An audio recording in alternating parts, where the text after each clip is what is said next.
I could never know that if Alice had had the correct treatment at the correct time, that she wouldn't still have gone on to have suicidal thoughts and one day perhaps take her own life. But I believe that she would still be here if she'd been offered gender-affirming treatment in a timely manner. She was so easy, you know, she was the child that every mother would wish for. She was a very imaginative child, and she had two elder siblings that she looked up to and adored, so she would always be following in whatever craze they were into. She was such a joy to spend time with, and she had such a lovely laugh, and we would play cards together and we'd make fun of each other. Well, she was just nice. I don't know, she was just really like, I mean, all of us friends said the same thing, that she was friends with everyone and was just like, you know, some people wouldn't be as close, but they'd both be close to Alice because she was just like a people person. Once she got to secondary school and then I guess entering puberty, she just became very, very withdrawn. And we just lost our easy way of talking to each other. And I used to say to my husband and friends, I don't know where my Alice has gone.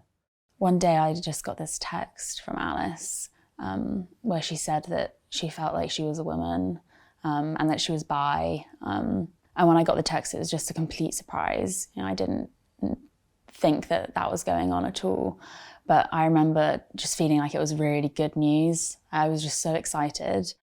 Alice went to the GP for the first time to talk about her feelings about gender when she was 16 or 17. And she was just told that, you know, the waiting lists are long, but maybe that's for the best because people change their mind about these things, and just sent home. She wasn't even referred to any gender services at that point. The GP subsequently, a few weeks later, wrote a letter to Alice, and right at the top of the letter, it mentioned that they had spoken about gender dysphoria. Now, I didn't open that letter because it was to Alice and it was private.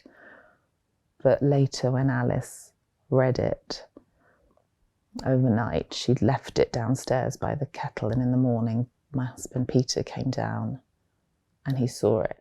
And I just picked it up, not appreciating what it was at all, and started reading it, and then quite soon realised that, you know, I shouldn't have been reading it because it, you know, it was obviously very private, although hadn't been treated as such. Whether that was just teenage carelessness or a subconscious easy way to tell us, I'll never really know. But when we spoke to her about it, she clammed up and she wouldn't engage, and it was a whole year later almost before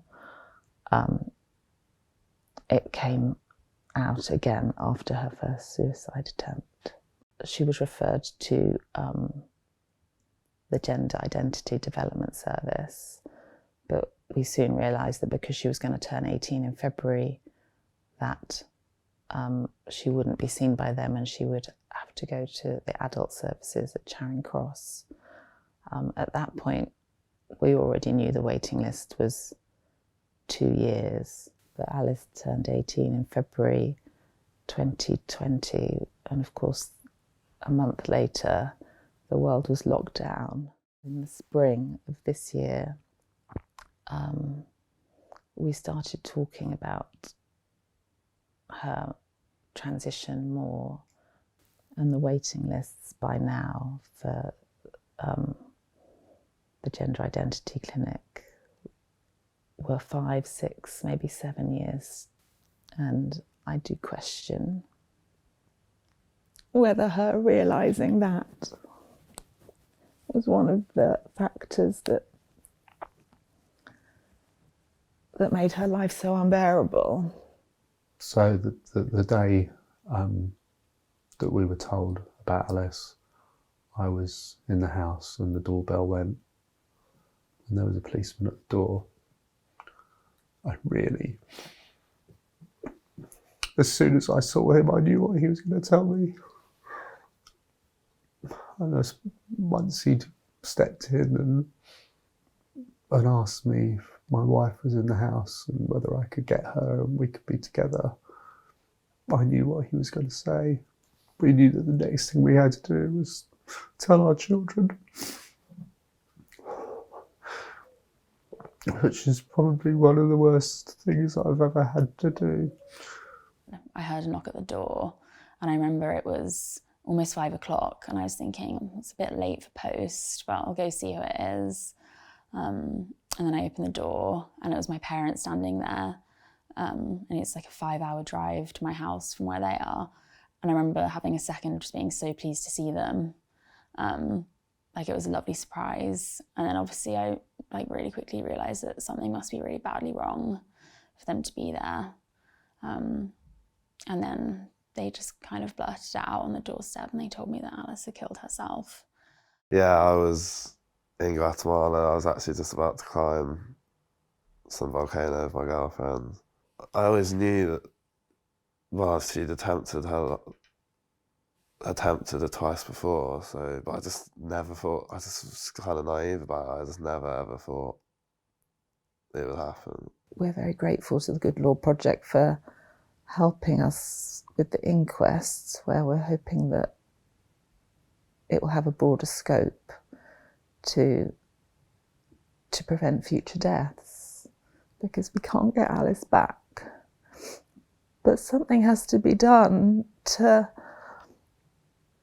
change government policy, to change society's outlook. I hope that people will start to realise the cost of the cheap hatred and political games that people play, and that it costs lives. It costs lives and it destroys families. I really wish I could tell Alice that it wasn't just okay that she was trans. It wasn't just something to tolerate or something that we made our peace with. You know, it was positively good. And I was really, really happy that she was trans. And I was really happy to have a little sister.